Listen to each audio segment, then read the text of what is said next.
Why didn't you answer the question last night during the debate about who won the 2020 presidential election? Well, look, here's the simple reason. The media is obsessed with talking about the election of 4 years ago. Okay. The narrative is that Democrats are obsessed with January 6th. But the reality is that Donald Trump is the one who's obsessed with 2020. Even today, he was on stage in Michigan saying, I won, and I won by an even bigger margin than 2016. Maybe he should be quiet about it, but he can't stop himself, which puts it into the national discourse. Last election, we did great in 2016. A lot of people don't know we did much better in 2020. We won. We did win. It was a rigged election. Well, the world learned about US District Judge Tanya Chutkan unsealing a damning new filing in Special Counsel Jack Smith's election interference case against Donald Trump. 4 out of the 5 Fox News to 5 hosts wanted to just pretend it didn't happen, the la la la, not listening approach. Similar to how they view January 6th itself. That was until Jessica Tarlov was given the floor to speak. You're conflating shelter service programs with disaster relief programs. These funds are appropriated to both of those separate pots by Congress. The truth is, it's been a week to forget for the man who can't remember the name of his own doctor. After the latest release of Special Counsel Jack Smith's case against Trump became public, which many believe was filed to show Judge Chutkan that the immunity ruling from the Supreme Court didn't sink the government's case, and in fact, there's plenty to pull from here. Hence why Donald Trump ranted and raved about it for hours on Truth Social. The argument that the Trump team will make is that this is an effort to interfere with the election. But the extraordinary thing is that this case went before the Supreme Court. Yeah. The Supreme Court had to weigh in. They said that Trump has partial immunity. They tasked the trial judge with reviewing what should remain in this case, both the charges and the evidence. And that's why we have this filing. But it was a choice by the judge to make this public, again, about a month before the election. So I referred earlier to what is, I've now been schooled by somebody at the Justice Department. It's the 60-day rule about the Justice Department not releasing anything new 60 days before an election. But I am reminded it's related to new charges or overt investigative actions by the Justice Department. And this is not that, because this is the special counsel, which is kind of somewhat independent, and also responding to the Supreme Court and responding to Judge Chutkan. And that is not in the hands of Attorney General Garland. This is a case that was brought last year as well. And obviously part of the reason why we're here is because Donald Trump successfully tried to make sure that this was delayed as much and as long as possible. Right. They wanted to do this in January. They wanted to do this a long, long time ago. Not October. And here we are in October, in part because Donald Trump was that successful in delaying things. And one of the things that really comes through here is, you can see not only those communications that you referred to with Mike Pence, right? And you can also see references to Chief of Staff, who we can assume is Mark Meadows, since he was the Chief of Staff. Right. He's redacted in this document, Jake. But what you see through here is repeatedly an effort by the special counsel to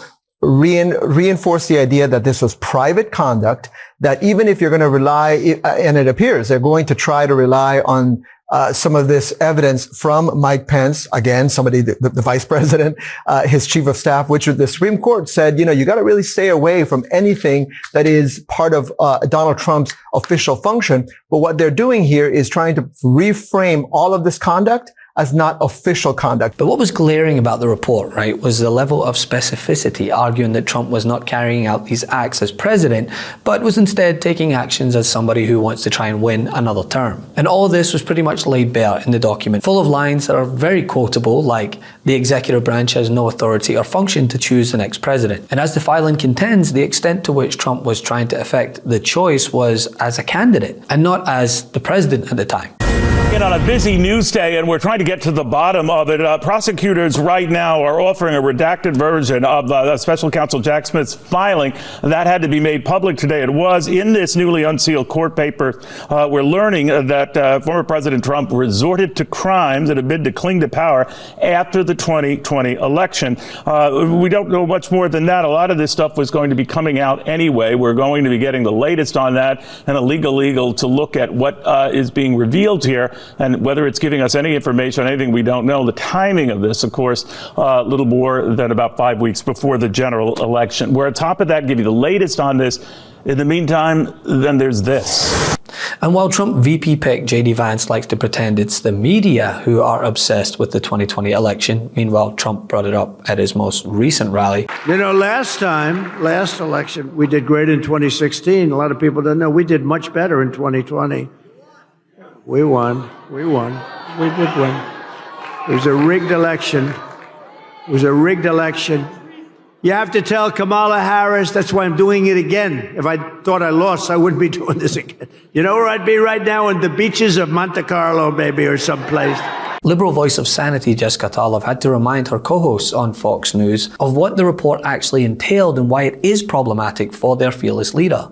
There is new information in this filing, 165 pages. There has to be something new. We know for sure now that Donald Trump knew he lost, even though Jesse says he didn't know. And we know because he told his kids on Marine One, it doesn't matter if you won or lost, you have to fight like hell. We knew he didn't care if Mike Pence lived or died. Now we know that he said, so what? And that there were 71 threats against Mike Pence. So bad that Mark Short had to go to the... need cross-examination. No. It's not true unless it's tested. Mark Short went to the Secret Service to say that he was scared for his life. You have anecdotes. But all those things are not... No, I knew all that. Yeah. You knew that he said, so what? And you knew that you knew it's about within the spirit of everything that has been written and said about this before. Did you know about Ronna McDaniel going to the election official in Michigan who said that's effing nuts? What he's asking us to do? It is in keeping with everything else I know about it and everything else that she said. The narrative is that Democrats are obsessed with January 6th. But the reality is that Donald Trump is the one who's obsessed with 2020. Even today, he was on stage in Michigan saying, I won, and I won by an even bigger margin than 2016. Maybe he should be quiet about it, but he can't stop himself, which puts it into the national discourse.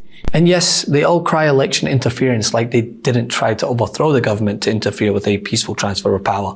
But as Rachel Maddow put it perfectly in her segment, there's a reason this scares Trump more than anything has.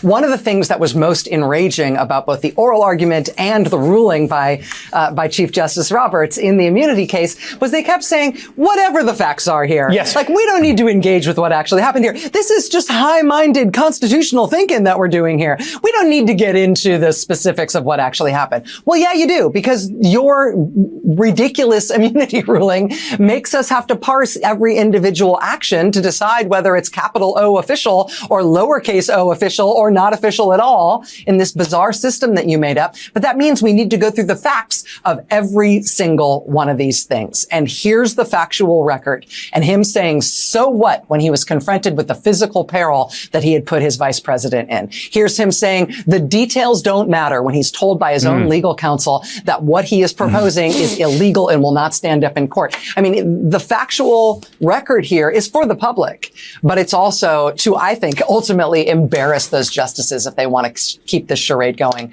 through another round of appeals. Well, the Vice President of the United States was taking notes. Donald Trump always hated seeing people take notes in the White House when he was speaking. But taking notes was the least of Donald Trump's problems with Mike Pence during a meeting in which the President of the United States was trying to get the Vice President of the United States to join what Jack Smith calls a criminal conspiracy and commit a crime against the United States of America, a crime that Special Prosecutor Jack Smith in a 165-page motion today calls a conspiracy against the rights of millions of Americans to vote and have their votes counted.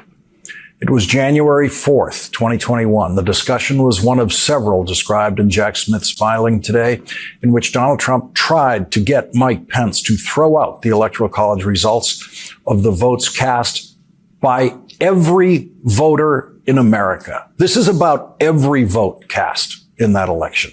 Throwing out the results of 7 states would mean not just that the votes in those states didn't matter, but that no votes in any states mattered in deciding who the next president would be. It meant that your vote would not matter, no matter where you cast your vote.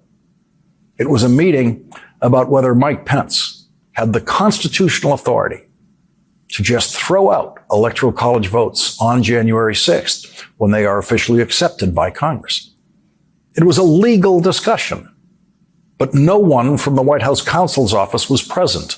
The rest is history. And as described by Jack Smith, a crime against the United States of America like no other in our history. Love this video? Make sure you stay up to date on the latest breaking news and all things Midas by signing up to the MeidasTouch newsletter at MeidasTouch.com/newsletter.